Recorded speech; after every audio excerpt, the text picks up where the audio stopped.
Annie സക്രിയ, ഇതിനകത്ത് ഡോക്ടറെ രണ്ട് പ്രതികൾ പ്രധാനമായിട്ടുണ്ട്. 20 വർഷത്തിലധികം പ്രവർത്തന പരിചയമുള്ള അനുഭവ സമ്പത്തുള്ള രണ്ട് ഗൈനക്കോളജിസ്റ്റുകൾ ഇവിടെ പ്രതിസ്ഥാനത്ത് നിൽക്കുകയാണ്. ഒന്നാം പ്രതിയായി ഈ കേസിൽ വരുന്നത് ഡോക്ടർ പുഷ്പയാണ്. ഡോക്ടർ ആനി സക്രിയ, ഡോക്ടർ പുഷ്പ പറയുന്നത് 2 സ്കാൻ റിപ്പോർട്ടാണ് കണ്ടത്. തുടക്കത്തിൽ അതിൽ വളർച്ചാ കുറവുണ്ട് കുട്ടിക്ക് എന്ന് കണ്ടെത്തി ടാബ്ലറ്റ് കൊടുത്തു. പിന്നെ 5-ാം മാസത്തിലെ സ്കാനിങ്ങിന് ശേഷമേ കുഞ്ഞിന് എന്തെങ്കിലും വൈകല്യങ്ങൾ ഉണ്ടെങ്കിൽ കണ്ടെത്താൻ കഴിയൂ എന്നാണ്. ഡോക്ടർ ആനി സക്രിയ, അങ്ങനെയാണോ ശരിക്കുമുള്ളത്?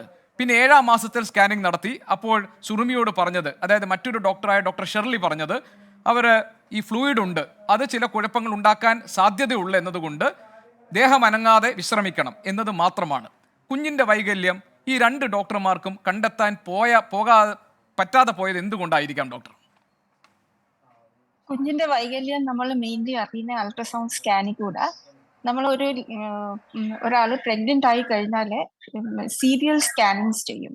ആദ്യത്തെ സ്കാനിങ് നമ്മൾ ഒരു 6 ആഴ്ച ആകുമ്പോൾ അഡ്വൈസ് ചെയ്യുന്നത്. അന്നേരം മെയിൻലി നമ്മൾ അറിയുന്ന ഹാർട്ട് ബീറ്റ് ഉണ്ടോ, എന്നിട്ട് അത് യൂട്രസിനകത്താണോ യൂട്രസിന്റെ വെളിയിൽ എക്ടോപിക് എന്ന് പറയും, ട്യൂബൽ പ്രഗ്നൻസിയോ അങ്ങനെ വല്ലതും ആണോ. അടുത്ത ഒരു ഡീറ്റെയിൽ സ്കാന് ഒരു 11 തൊട്ട് 14 ആഴ്ച ആകുമ്പോൾ ചെയ്യുന്നത്. ആ സമയത്ത് നമുക്ക് മേജർ എനോമലീസ് ഒരു 50% നമുക്ക് അറിയാൻ ഒക്കും. മെയിൻലി ബ്രെയിൻ്റെ എനോമലീസ്, തലയോട്ടി ഉണ്ടോ, എൻകെഫാലി എന്ന് പറയും. അതേസമയം വലിയ ലിംബ് എനോമലീസ്, ലിംസ് ആബ്സെന്റ് ആണോ, അങ്ങനെ ചില കാർഡിയക് എനോമലീസ്. എക്സ്പേർട്സ്, ഡോക്ടറിന്റെ എക്സ്പെർട്ടൈസ് അനുസരിച്ചായിരിക്കും അത് ഡിറ്റക്ട് ചെയ്യുന്നത്. എന്നാലും 50% ഓഫ് എനോമലീസ് ഇതിൽ കൂടെ അറിയാൻ ഒക്കും. ഈ 11 to 14 വീക്സ് ചെയ്യുന്ന സ്കാനിനെ NT സ്കാൻ എന്ന് പറയും. ആ ഒരു NT എന്ന് പറയുന്ന ഒരു മെഷർമെന്റ് എടുത്തിട്ട് പിന്നെ കുഞ്ഞിന് എന്തെങ്കിലും ഡിഫക്റ്റ് ഉണ്ടോ എന്ന് അറിയാനൊക്കും. Mainly chromosomal defect, down syndrome, mongolism, അതൊക്കെയാ ക്രോമോസോമൽ ഡിഫക്റ്റ്. അത് കൺഫേം ചെയ്യാനായിട്ട് ഇപ്പം പേഷ്യന്റ് ഹൈ റിസ്ക് സോണിൽ വന്നാൽ കൺഫേം ചെയ്യാനായിട്ട് പിന്നെ അടുത്ത ടെസ്റ്റുകളുണ്ട്. NIPT എന്ന് പറയും. അത് അമ്മയുടെ ബ്ലഡിൽ നിന്ന് കുഞ്ഞിന്റെ DNA എടുത്ത്, സെൽഫ് ഫ്രീ DNA എടുത്ത് അതിന്റെ ഡീറ്റെയിൽ ടെസ്റ്റിംഗ് ഉണ്ട്. അതേപോലെ ആംനിയോസെന്റസിസ് ഉണ്ട്. അത് ഇച്ചിരി ലേറ്റർ ഫേസിലാണ്. ഇപ്പം NT സ്കാൻ നോർമൽ ആണെങ്കിൽ തന്നെ എല്ലാ പേഷ്യൻസും 3-ാമത്തെ മാസം ഒരു ഡീറ്റെയിൽ സ്ക്രീനിങ് ടെസ്റ്റ് ചെയ്യേണ്ടി വരും. ആ സ്ക്രീനിങ് ടെസ്റ്റിൽ നമുക്ക് ക്രോമോസോമൽ അനോമലിയുടെ റിസ്ക് അറിയാൻ ഒക്കും. പിന്നെ ഈ സ്ക്രീനിങ് ടെസ്റ്റ് ചെയ്തില്ലെങ്കിൽ ഒരു 15 വീക്സ് കഴിഞ്ഞാൽ ഒരു ക്വാഡ്രുപ്പിൾ ടെസ്റ്റ് എന്ന് പറയുന്ന ടെസ്റ്റ് ഉണ്ട്. അതിലും ഈ ക്രോമോസോമൽ അനോമലീസിന്റെ കാര്യം അറിയാൻ ഒക്കും, ഡിഫക്ട്സ് ഉണ്ടോ. അത് കഴിഞ്ഞിട്ട് ഒരു 18 to 20 വീക്സ് ഒരു ഡീറ്റെയിൽ അനോമലി സ്കാൻ ഉണ്ട്. ഓൾമോസ്റ്റ് 95% ഓഫ് അനോമലീസ് നമുക്ക് ഈ സ്കാനിൽ അറിയാൻ ഒക്കും.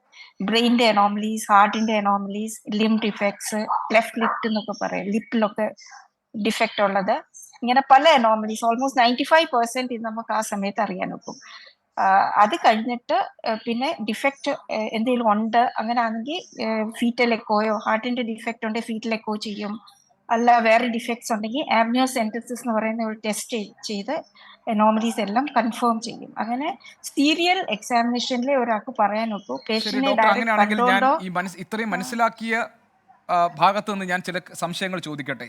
ഡോക്ടർ പറഞ്ഞു 95% അനോമലീസും വൈകല്യങ്ങളും ഏതാണ്ട് 5 മാസമാകുമ്പോഴേക്കും, അല്ലെ ഡോക്ടർ? 5 മാസം കഴിഞ്ഞ് നടത്തുന്ന പരിശോധനയിൽ കണ്ടെത്താൻ കഴിയുമെന്നല്ലേ ഡോക്ടർ ഉദ്ദേശിച്ചത്? അതായത് 12 മുതൽ 16 ആഴ്ചകൾ വരെ, അങ്ങനെയല്ലേ ഡോക്ടർ ഉദ്ദേശിച്ചത്? അങ്ങനെ ഉദ്ദേശിച്ചത്. പക്ഷെ അതിനും ചില എക്സെപ്ഷൻസ് ഉണ്ട്. ഇപ്പം അത് മെഷീനെ കുറിച്ച് ഡിപ്പെൻഡ് ചെയ്തിരിക്കും. ഹൈ റെസൊല്യൂഷൻ നല്ല ക്വാളിറ്റി മെഷീൻ ആയിരിക്കണം. ചിലപ്പോൾ സാധാരണ മെഷീൻസിലൊക്കെ ചെയ്യുമ്പോൾ ആ ഡിഫക്റ്റ് ഒക്കെ മിസ് ചെയ്യാറുണ്ട്. പിന്നെ അതല്ലാതെ training of the doctor is also important. ഇപ്പം നമുക്ക് ഞാൻ ചെറിയ ഡോക്ടർ ഒരിക്കൽ കൂടി ഞാൻ ഇടപെടുകയാണ് ഡോക്ടർ, ക്ഷമിക്കണം. അതായത് സുറുമിയുടെ കേസ് നോക്കൂ ഡോക്ടർ. ഇവിടെ സുറുമിക്ക് സംഭവിച്ചത് കണ്ണും കാതും ഒന്നും യഥാസ്ഥാനത്തല്ലാത്ത, വായ തുറക്കാൻ കഴിയാത്ത ഒരു കുഞ്ഞിനെ അവർക്ക് പ്രസവിക്കേണ്ടി വന്നു. നമുക്കറിയാം, ഈ ശാസ്ത്രം ഇത്രയും പുരോഗമിച്ചു, മെഡിക്കൽ സയൻസ് ഇത്രയും പുരോഗമിച്ചിട്ടുണ്ട്. ഓരോ നിമിഷത്തെയും ഇപ്പോൾ എനിക്ക് 2 കുഞ്ഞുങ്ങളുണ്ട്, എനിക്കറിയാം. അതുകൊണ്ട് ഭാര്യയെ കൊണ്ടുപോകുമ്പോൾ ഡോക്ടർ നമ്മളോട് എത്ര ഡീറ്റെയിൽ ആയിട്ടാണ് ഓരോ കാര്യങ്ങളും പറഞ്ഞു തന്നിരുന്നതെന്ന് എനിക്ക് ഓർമ്മയുണ്ട്.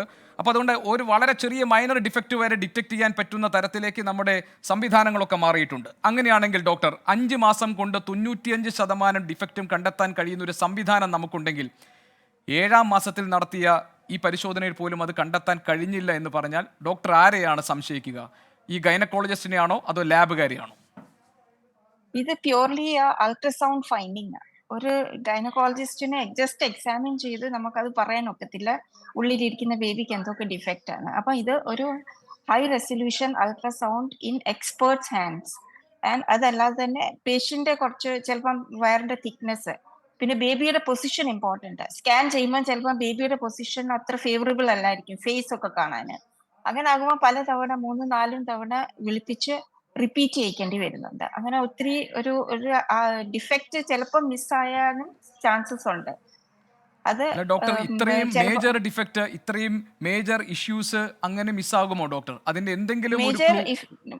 മേജർ ഞാൻ പറഞ്ഞല്ലോ, major defects with a good ultrasound machine with an expert doctor who is specially trained in feto maternal medicine, അങ്ങനത്തെ ഒരു സെറ്റപ്പിൽ usually people detect. But there are അങ്ങനത്തെ അവസരങ്ങൾ ഉണ്ട് ചിലപ്പോൾ ഇത് മിസ് ചെയ്തു പോകുന്നത്. ശരി അത് ഡോക്ടർ, അങ്ങനെയാണെങ്കിൽ ബേബിയുടെ 20 പൊസിഷൻ വർഷത്തിലധികം അനുസരിച്ച് അനുഭവ സമ്പത്തുള്ള ഒരു ഡോക്ടർക്ക് ഇത് മിസ് ചെയ്യുമോ? ആ, ഡോക്ടർ ആനി സക്കറിയ, മിസ് ചെയ്യാമോ നമുക്ക് ഡോക്ടർ? ഇപ്പം ഈ കുഞ്ഞിന്റെ ഡിഫക്ട്സ് എപ്പോഴും ഒരു അൾട്രാസൗണ്ട് ഫൈൻഡിങ് ആണ്. ഓക്കെ, പിന്നെ ഫ്ലൂയിഡ് കൂടുമ്പോൾ നമുക്ക് സസ്പീഷൻ വരും. അപ്പൊ ഞങ്ങളായാലും ആദ്യം നോക്കുന്നത് എന്തെങ്കിലും എനോമലി സ്കാനിൽ വല്ലതും 5-ാം മാസത്തെ സ്കാനിൽ ഡിഫക്റ്റ് വന്നിട്ടുണ്ടോ എന്നാ ചോദിക്കുന്നത്. പക്ഷെ അതൊരു അത്ര ഡിഫക്റ്റ് കാണിക്കുന്നില്ലെങ്കിൽ പിന്നെ ആസ് എ ഗൈനക്കോളജിസ്റ്റ് നമുക്ക് പിന്നെ വേറെ കോസസ് ആണ് നോക്കേണ്ടത്. ഷുഗർ ഉണ്ടോ, അങ്ങനത്തെ ഒക്കെ കാര്യങ്ങളാണ് ആ ലൈനിലോട്ട് നമ്മൾ നോക്കുന്നത്. ശരി ഡോക്ടർ, ബിക്കോസ് ഞാൻ ഇതൊരു ഡോക്ടർ കുറച്ച് അൾട്രാസൗണ്ട് ഫൈൻഡിങ് ആ. ഫർദർ ക്ലാരിഫിക്കേഷൻ ഞാൻ ഡോക്ടറെ അടുത്തേക്ക് വീണ്ടും വരാം.